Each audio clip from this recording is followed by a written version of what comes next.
அனைவருக்கும் வணக்கம். இந்த 2025ல அக்டோபர் மந்த் நம்மளுடைய ராசி மற்றும் நம்முடைய லக்னத்துக்கு எப்படி இருக்கு அப்படிங்கறத இப்ப நம்ம டீடைலா கிளியரா பார்க்கலாம். வீடியோ ஸ்டார்ட் பண்றதுக்கு முன்னாடி நீங்க நம்ம சேனலை சப்ஸ்கிரைப் பண்ணாம இருந்தீங்கன்னா மறக்காம சப்ஸ்கிரைப் பண்ணிக்கோங்க. அப்படியே பக்கத்துல இருக்க பெல் சிம்பலை கிளிக் பண்ணிக்கோங்க. அப்பதான் நாங்க போற இது போல யூஸ்ஃபுல்லான வீடியோக்கள் உங்களுக்கு உடனுக்குடன் நோட்டிபிகேஷனாக கிடைக்கும்.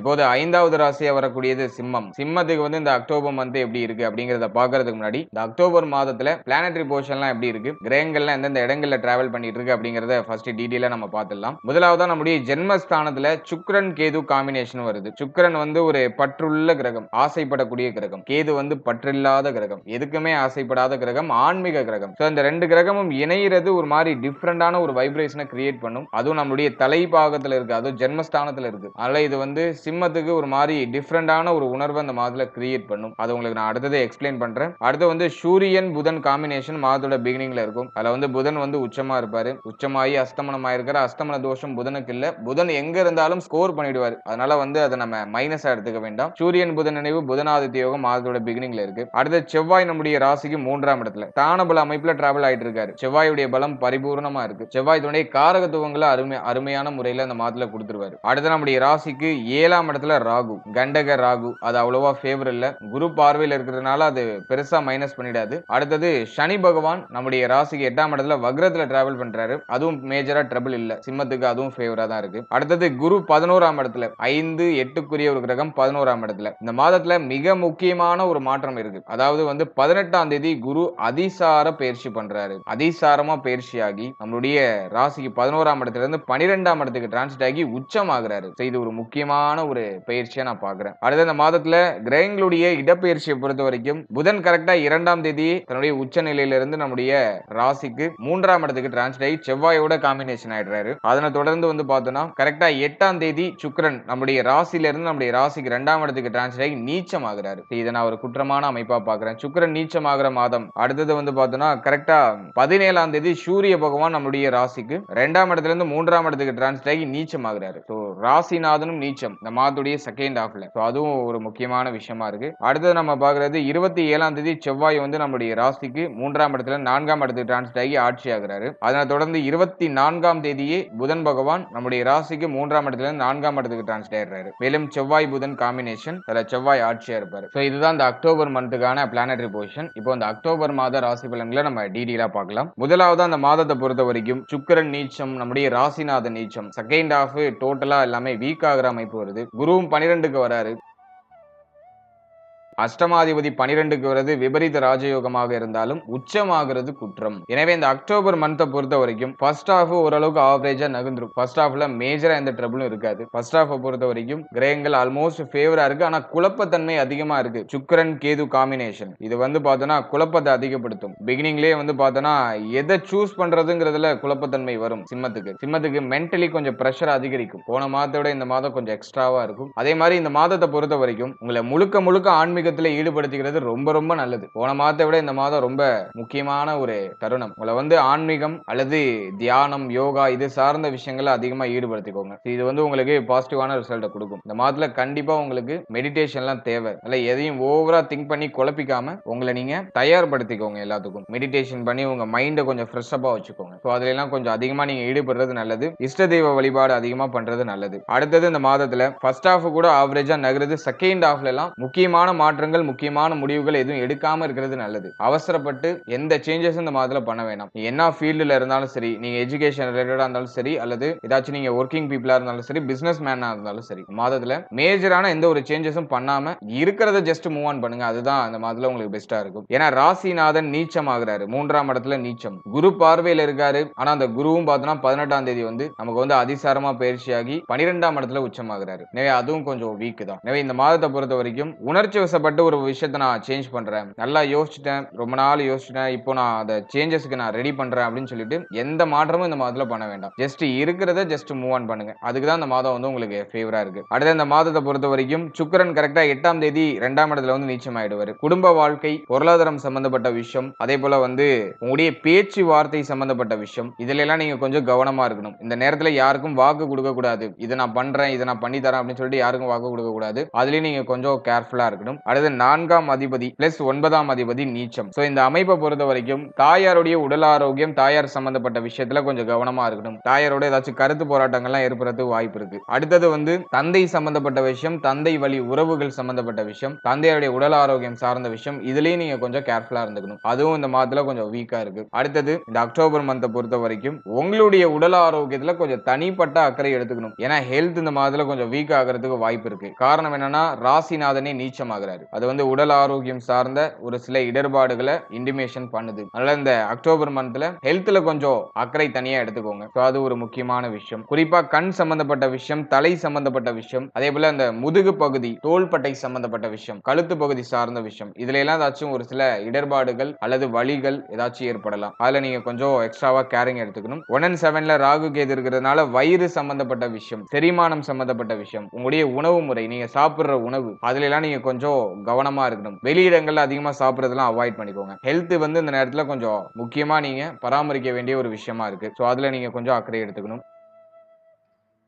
அடுத்து இந்த மாதத்தை பொறுத்த வரைக்கும் அஷ்டம சனியுடைய பாதிப்பு இல்ல, எல்லாத்தையும் சமாளிச்சிடுவீங்க. அதை நான் ஒரு பாசிட்டிவா உங்களுக்கு சொல்றேன். குழப்பம் பிரச்சனை எவ்வளவு வந்தாலும் அதை சமாளிக்கிற அமைப்பு உண்டு. அது ஒரு நல்ல விஷயம். அடுத்த இந்த மாதத்துல திருமண வாழ்க்கை, திருமண முயற்சி, சோ இதை நம்ம அனலைஸ் பண்ணும்போது திருமண முயற்சியில இருக்கீங்கன்னா இந்த மாதத்துல அவ்வளவா ஃபேவரா இல்ல. திருமண முயற்சிகள்லாம் கொஞ்சம் தள்ளி வச்சுக்கிறது நல்லது. அவசர முடிவுகள், அவசர மாற்றங்கள், குறிப்பா திருமண முயற்சிகளை பண்ண வேண்டாம். கொஞ்சம் பொறுமையா இருக்கிறது நல்லது. நல்லா ஜாதக பொருத்தம்லாம் பார்த்து கரெக்டா மேட்ச் ஆகிற ஜாதகத்தை சூஸ் பண்ணுங்க. ஏன்னா இந்த 1 and 7ல ராகு கேது இருக்கிறப்போ வந்து பார்த்தோன்னா மேக்ஸிமம் பார்த்தோன்னா மேட்சிங் இல்லாத ஜாதகம் வரும். நல்ல அவசர மாற்றங்களை இந்த அக்டோபர் மந்த்ல திருமணம் சார்ந்த வகையில பண்ணாம இருக்கிறது நல்லது. அடுத்து திருமண வாழ்க்கையை பொறுத்த வரைக்கும் இந்த மாதத்துல வாழ்க்கை துணை சார்ந்த விஷயங்களை கொஞ்சம் அக்கறையா இருக்கணும். வாழ்க்கை துணையுடைய உடல் ஆரோக்கியம், மன ஆரோக்கியம், வாழ்க்கை துணையுடைய உறவு நிலை, அதுல கொஞ்சம் நம்ம எக்ஸ்ட்ரா கேர் எடுத்துக்கணும். உணர்ச்சி வசப்படுவோம். இப்போ அதிகமா வாழ்க்கை துணை மேல அதிகமா கோவப்படுவோம். ஸோ அது இந்த மாதத்துல நல்லா ரிஃப்ளெக்ட் ஆகும். அதனால வாழ்க்கை துணை சார்ந்த என்டையர் விஷயத்திலையும் கொஞ்சம் கவனமா இருக்கணும். அவசர முடிவுகள், அவசர மாற்றங்கள் எதுவும் பண்ணக்கூடாது. திருமண வாழ்க்கையில கொஞ்சம் அக்கறை, சகிப்புத்தன்மை அப்படிங்கிறது டெஃபினட்டா இருக்கணும். அடுத்தது குழந்தை பாக்கியம், பிள்ளைகள் சார்ந்த விஷயம், இதெல்லாம் நம்ம அனலைஸ் பண்ணும்போது முதல் 18 நாள் பெருசா பிரச்சனை இல்ல. குழந்தை பாக்கியத்துல சுப செய்திகளை எதிர்பார்க்கலாம். முதல் 18 நாள் மேஜரா ட்ரபிள் இல்ல. ஆனா அதிசார பயிற்சிக்கு பிறகு பிள்ளைகள் சம்பந்தப்பட்ட விஷயங்கள்ல கவனமா இருக்கணும். குழந்தை பாக்கியத்துல தடை தாமதங்கள் மாதத்தோட செகண்ட் ஹாஃப்ல இருக்கிறது வாய்ப்பு இருக்கு. அல்ல ஃபர்ஸ்ட் ஹாஃப்லயே நீங்க சுப செய்திகளை எதிர்பார்க்கலாம். ஆனா செகண்ட் ஹாஃப்ல அந்த அளவுக்கு ஃபேவரா இல்ல. முதல் 18 நாட்கள்லயே குழந்தை பாக்கியத்துல சுப செய்திகளை நீங்க எதிர்பார்க்கலாம். அடுத்த பார்ட்ல அந்த அளவுக்கு ஃபேவரா இல்ல. அடுத்து வந்து பிள்ளைகள் சம்பந்தப்பட்ட விஷயங்களை பொறுத்த வரைக்கும் 18ஆம் தேதிக்கு மேல பிள்ளையுடைய உடல் ஆரோக்கியம், பிள்ளைகள் சார்ந்த அனைத்து விஷயத்திலையும் கொஞ்சம் கேர்ஃபுல்லா இருந்துக்கணும். பிள்ளையுடைய உறவு நிலையில கொஞ்சம் கவனமா இருந்துக்கணும். பிள்ளைகளால விரைய செலவுகள் ஏதாச்சும் அப்படியே எட்டி பார்க்கும். அதுலயும் நம்ம கொஞ்சம் ஆயத்த நடவடிக்கைகளோட தயாரா இருந்துக்கணும். ஏன்னா குரு பகவான் 12ஆம் இடத்துல போய் உச்சமாகிறாரு. அது கொஞ்சம் குற்றமான அமைப்பு தான். எனவே செலவுகள் இரட்டிப்பாகும். குறிப்பா பிள்ளைகள் சார்ந்த வகையில செலவுகள் இரட்டிப்பாகிறதுக்கு வாய்ப்பு இருக்கு. அதுக்கு நம்ம தயாரா இருந்துக்கிறது ரொம்ப நல்லது. அடுத்தது இந்த மாதத்தை பொறுத்த வரைக்கும் பயணங்கள் அதிகமா இருக்கும். இந்த அக்டோபர் மந்தை பொறுத்த வரைக்கும் வெளியூர், வெளி மாநிலம், வெளிநாடு போகக்கூடிய வாய்ப்பு, இப்படி பயணத்தால ஆதாயம், பயணம் சார்ந்த விஷயங்கள வாய்ப்புகள்லாம் கிடைக்கும். அதெல்லாம் ஒரு பாசிட்டிவிட்டி இருக்கு. அடுத்து சூரியன் வந்து நீச்சமா இருந்தாலும் வந்து நமக்கு 3ஆம் இடத்துல ஸ்தானபல அமைப்புல இருக்கிறதுனால தைரிய அபிவிருத்திலாம் நல்லா தான் இருக்கும். எதா இருந்தாலும் சமாளிச்சிடலாம் அப்படிங்கிற அந்த கான்பிடன்ட் லெவல்லாம் உங்களுக்கு பெரிய அளவுல குறையாது. எவ்வளவு பிரஷர் இருந்தாலும் அதை சமாளிச்சிடுவீங்க. அதெல்லாம் நான் ஒரு பாசிட்டிவா உங்களுக்கு சொல்றேன். அடுத்த ஸ்டூடெண்ட்ஸுக்கு இந்த அக்டோபர் மந்த் எப்படி இருக்கு அப்படின்னு நம்ம பார்க்கும்போது சூரியன், புதன் கொஞ்சம் ஆவரேஜான இடங்கள்ல தான் டிராவல் ஆகுது. இல்ல கல்வி சார்ந்த விஷயங்களை பொறுத்த வரைக்கும் மேஜரா ட்ரபிள் இருக்காது. இருப்பினும் மாணவ மாணவிகள் கொஞ்சம் மென்டலி கொஞ்சம் பிரஷரை அனுபவிக்கிறதுக்கு வாய்ப்பு இருக்கு. காரணம் என்னன்னாக்கா ராசிநாதன் வீக் ஆகி லக்னத்துல சுக்கிரன், கேதுடைய காம்பினேஷன். நல்லா படிக்கிறதுக்கு நிறைய இருக்கு. படிக்கிறது மைண்ட்ல நிக்க மாட்டேங்குது. நல்ல எஃபோர்ட் போடுறோம், ஒரு ஸ்கோர் பண்ண முடியல. படிக்கிறது டோட்டலா மறந்து போகுது அப்படிங்கிற அந்த கம்ப்ளைண்ட் எல்லாம் மாணவ மாணவிகள் சந்திக்க வாய்ப்பு இருக்கு. இந்த மாதத்துல கொஞ்சம் அக்கறை தேவை. படிப்பு சார்ந்த விஷயங்கள கொஞ்சம் அக்கறை தேவை. ஆனா அது பெரிய அளவுல ட்ரபிள கொடுத்துறாது. ஒரு குறிப்பிட்ட காலகட்டம் மட்டும் கொஞ்சம் அப்படியே பிரஷரா போற மாதிரி இருக்கும். படிப்புல கொஞ்சம் சுமையா இருக்கிற மாதிரி இருக்கும். ஆனா அது அப்படியே இந்த மாதத்தோட எண்டிங்ல அப்படியே கொஞ்சம் கொஞ்சமா குறைஞ்சு அதை நியூட்ரல் பண்ணிடுவீங்க. அல்ல இந்த மாதத்தை பொறுத்த வரைக்கும் படிப்பு சார்ந்த விஷயங்களை கொஞ்சம் அக்கறை எடுத்துக்கிட்டா இன்னும் கொஞ்சம் பெட்டரான உங்களால பெர்ஃபார்மன்ஸ் பண்ண முடியும். அடுத்த தொழில், உத்தியோகம், இது சம்பந்தமான விஷயங்களை பொறுத்த வரைக்கும் 10ஆம் அதிபதி சுக்கிரன் வந்து நீச்சமாகிறாரு. எனவே தொழில், உத்தியோகத்துல அவசர மாற்றங்கள் எதுவும் பண்ணக்கூடாது. இருக்கிறத மூவ் ஆன் பண்றதுக்கு இது பாசிட்டிவ். பாசிட்டிவா இருக்கு. முக்கியமா பிசினஸ் பீப்பிள் வந்து இப்போ இந்த டைமிங்ல இன்வெஸ்ட் பண்றேன்னு சொல்லி இன்வெஸ்ட் பண்ணி மாட்டிக்க வேண்டாம். சோ அதுலயும் நீங்க பொறுமை காக்கணும். இன்வெஸ்ட்மெண்ட்லாம் இந்த மாதத்துல கொஞ்சம் அவாய்ட் பண்ணி டிராவல் பண்றது நல்லது. அதே போல நீங்க ஒரு ஜாப்ல இருக்கீங்க, ஒரு ஒரு ஒர்க்கிங் பீப்பிளா இருக்கீங்கன்னா இந்த மாதத்தை பொறுத்த வரைக்கும் உத்தியோகத்துல எந்த சேஞ்சஸ் இல்லாம இருக்கிறத மூவ் ஆன் பண்ணுங்க. சோ அதுக்கு பாசிட்டிவா இருக்கும். சேஞ்சஸ் பண்ணீங்கன்னா அங்க போய் லாக் ஆயிடுவீங்க. சோ அது அவ்வளவா ஃபேவரா இல்ல. அதே மாதிரி வந்து இந்த மாதத்துல உத்தியோகம் தொழில்ல ஒரு மாதிரியான சுமை அமைப்பு இருக்கும். ஏன்னா சுக்கிரன் நீச்ச அமைப்புல இருக்காரு. அதே மாதிரி நீங்க பணிபுரியக்கூடிய இடத்துல பேச்சுவார்த்தைகள் ரொம்ப கவனமா இருக்கணும். உடைய மேல் அதிகாரிகளோட ஏதாச்சும் ஆர்குமெண்ட் ஆகிறதுக்குலாம் வாய்ப்பு இருக்கு. சக ஊழியர்களோட ஒத்து போகாத அமைப்பு இருக்கும். அதனால அதுல எல்லாம் நீங்க கொஞ்சம் கவனமா பொறுமையை கையாண்டு நீங்க கடந்து வரணும். இந்த மாதத்துல உணர்ச்சி வசப்படாம இருந்தாலே தொழில் உத்தியோகம் உங்களுக்கு பாசிட்டிவா இருக்கும். அவசரப்பட்டு வார்த்தையில விடாம எல்லாரையும் அனுசரிச்சு பரவாயில்ல பரவாயில்லன்னு சொல்லி அப்படியே நம்ம கடந்து வர்றது நமக்கு ஒரு பாசிட்டிவான ஒரு சைடை காமிக்கும். எனவே தொழில் உத்தியோகத்தை பொறுத்த வரைக்கும் இந்த மாதத்துல நிதானமா டிராவல் பண்ண வேண்டியது அவசியம். அடுத்த பொருளாதாரம் சார்ந்த விஷயங்களை பொறுத்த வரைக்கும் இந்த மாதத்துல பண தேவை அதிகரிக்கும். பொருளாதார ரீதியா ஒரு மாதிரி நெருக்கடி அமைப்புகள் இருக்கும். அதனால பணம் சார்ந்த விஷயங்கள கொஞ்சம் கரரா இருந்துக்கோங்க. யாருக்கும் கடன் உதவி பண்ணி மாட்டிக்காதீங்க, கடன் வாங்கியும் மாட்டிக்காதீங்க. இந்த நேரத்துல கடன் சுமையும் கொஞ்சம் அதிகமா இருக்கிற மாதிரி ஃபீல் ஆகும். அதனால அதுக்கு தகுந்த மாதிரி கொஞ்சம் முன்கூட்டியே உங்களோட பிளான் எல்லாம் பண்ணி பொருளாதாரத்தை கொஞ்சம் ஸ்டேபிள் பண்ணிக்கிறது நல்லது. ஓவராலா இந்த அக்டோபர் மந்தை பொறுத்த வரைக்கும் இந்த மாதத்துல பிக்கஸ்ட் சேஞ்சஸ் எதுவும் பண்ண வேண்டாம். ஜஸ்ட் இருக்கிறத மூவ் ஆன் பண்ணுங்க. பணம் சம்பந்தப்பட்ட விஷயம், ஃபேமிலி சம்பந்தப்பட்ட விஷயம், தொழில் உத்தியோகம் சம்பந்தப்பட்ட விஷயம், இதெல்லாம் கொஞ்சம் அக்கறை எடுத்துக்கிறது நல்லது. கொஞ்சம் பொறுமையாக நிதானத்தோட நம்ம கடந்து வர வேண்டியது அவசியம். பெரிய அளவுல ஏதாச்சும் குழப்பத்தை பண்ணுதா அப்படின்னு அனலைஸ் பண்ணும்போது பெருசா மேஜரான ட்ரபிள் எதுவும் கொடுக்கல. ஆனா மன கஷ்டத்தை கொடுக்குது, மன ரீதியா நிறைய தாக்கத்தை கொடுக்குது. எனக்கு ரொம்ப அன்கம்ஃபர்டபுளா இருக்கு அப்படிங்கிற அந்த ஒரு மனநிலை கொடுக்குது. இதை நம்ம பொறுமையால ஹேண்டில் பண்ணி கடந்து வரணும். வாழ்த்துக்கள்.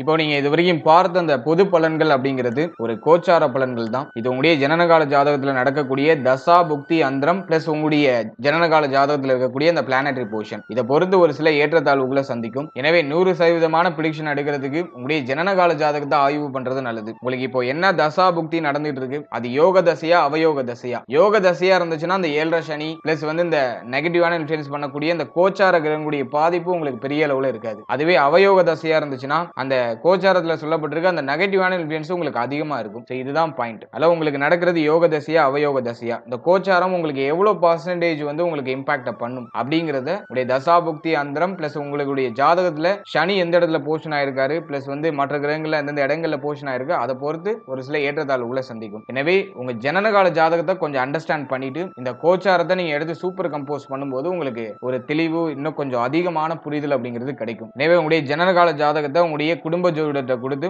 ஒரு வாட்டி ரீட் பண்ணிட்டு கோச்சாரத்தை நீங்க எடுத்து சூப்பர் கம்போஸ் பண்ணுங்க. அது இன்னும் உங்களுக்கு வந்து தெளிவான ஒரு மனநிலையை கொடுக்கும். மேலும் நம்முடைய சேனல்ல இதுக்கு முன்னாடி ஒரு லக்னம், ஒரு ராசி, ஒரு நட்சத்திரம், இது எல்லாத்துக்கும் ஜெனரல் பிரிடிக்ஷன் அப்படிங்கிற ஒரு செக்மெண்ட்ல வாழ்க்கை பலனை நம்ம டீடைலா எக்ஸ்பிளைன் பண்ணி ரிலீஸ் பண்ணிருக்கோம். அந்த பதிவுலாம் நீங்க பார்க்காம இருந்தீங்கன்னா மறக்காம செக் பண்ணி பாருங்க. அதை பார்க்கும்போது உங்களை பற்றிய உங்களுடைய வாழ்க்கை பற்றிய ஒரு தெளிவு, ஒரு புரிதல் உங்களுக்கு கிடைக்கும். மேலும் நம்முடைய சேனல்ல கோச்சார பொது பலன்கள்லாம் டீடைலா எக்ஸ்பிளைன் பண்ணி ரிலீஸ் பண்ணிட்டு வரோம். குரு பயிற்சி, சனி பயிற்சி, ராகு கேது பயிற்சி, அப்கமிங்ல இருக்கக்கூடிய இந்த குரு வக்ர பயிற்சி பிளஸ் வந்து சனி வக்ர நிவர்த்தி பலன், இதெல்லாம் அப்கமிங்ல நம்ம ப்ரிப்பேர் பண்ணிட்டு இருக்கோம். அதெல்லாம் உங்களுக்கு அடுத்தடுத்து ரிலீஸ் ஆகும். எனவே அந்த பதிவுகள்லாம் உங்களுக்கு வந்து சேரணும்னு ஆசைப்பட்டீங்கன்னா இந்த சேனலை மறக்காம சப்ஸ்கிரைப் பண்ணிக்கோங்க. மேலும் இந்த பதிவு பற்றிய ஃபீட்பேக்லாம் என்ன அப்படிங்கறத கமெண்ட் செக்ஷன்ல சொல்லுங்க. அடுத்தது உங்களுக்கு என்னென்ன காம்பினேஷன்ஸ்ல வீடியோஸ் கொடுக்க முடியும் அப்படிங்கறத நாங்களும் இன்னும் ரிசர்ச் பண்ணி ஒரு பெஸ்டான சர்வீஸ் உங்களுக்கு கொடுக்கறது நாங்க ட்ரை பண்றோம். And finally very limited time, so be cool, stay happy, stay healthy and enjoy. வாழ்த்துக்கள். நன்றி.